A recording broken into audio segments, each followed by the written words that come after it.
बारीतिर लागियो है। म चाहिँ घाँस काट्नुको लागि गएको। अब म घाँस पनि के पो काट्नु पर्ने हो। अब जे भेट्छ त्यही काट्ने हो। घाँस पनि यो काट्ने त्यो काट्ने भन्ने छिन्। बारीमा गएको हे।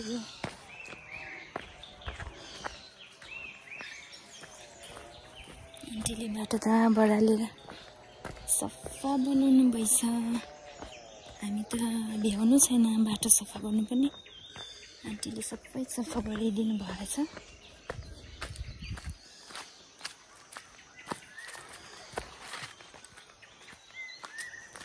सिली पनि अलिकति गोडिदिउँ भनेर सिली गोड्दै घाँस पनि निकालिदिउँ भनेर आएको म चाहिँ।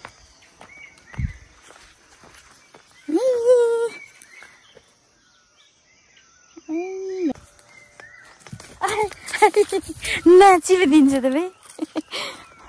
ननाच न हौ नानी, ननाच न हौ, ननाच। ल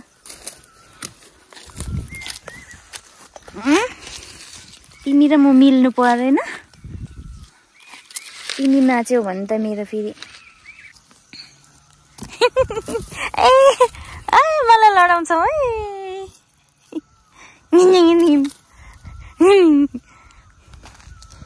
ए गोरी गोरी तेरा गाउँ बडा प्यारा आके जहाँ रे। यहाँनिर मेरो सिमीलाई अलिक गोड्दै यो झारहरू पनि निकाल्नु पर्यो। झार निस्किनु मतलब घाँस निस्किनु हो। यो घाँस अलिकति निकालिराखेर चाहिँ म चाहिँ जानु पर्ने हुन्छ फेरि खाना पकाउनु। हामी चाहिँ फेरि पनि यहाँनिर केराको बुङ्गा झारेर खानेमा पुग्यौँ है। म चाहिँ यहाँ केराको बुङ्गा झार्नुको लागि रेडी खुर्पा बान्दैछु है। आज चाहिँ म झार्दिनँ अरे नि। आज चाहिँ भाइहरू हुँदाखेरि त भाइहरूले पाकपुक झारिदिइहाल्छ। ल केराको बुङ्गा झार्ने मान्छे त ल आज त बरो गरेको छु मैले।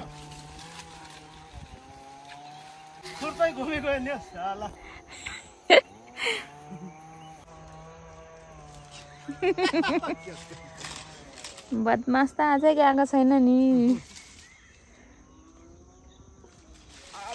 अब चाहिँ भेट्छ कि कसो हो।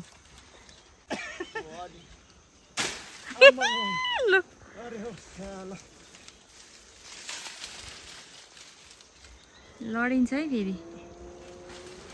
काटियो काटियो काटियो।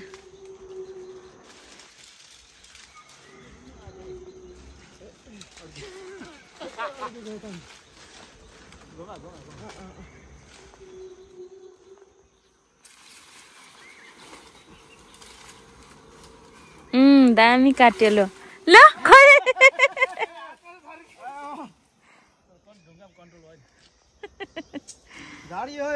आजको ल तरकारी रेडी। दामी दामी दामी। अब लगेर चाहिँ को नि त कसले बनाउँछ, कसले मिठो बनाउँछ। ल देखाउनु पर्छ। यत्रो छ है शिकार। यहाँ आजको शिकार है।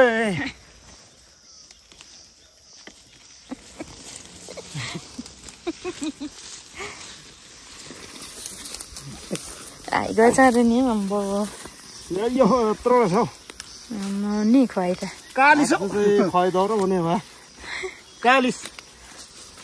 ल बेलुकाको सब्जी पनि रेडी भयो हाम्रो। अब चाहिँ कसले पकाउँदो रहेछ। जसले मिठो पकाउँछ त्यसले पकाउने। ल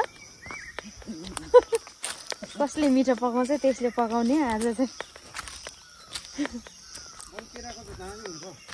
अस्ति त यत्रो निकालेको थियो त अस्ति त झन् होइन।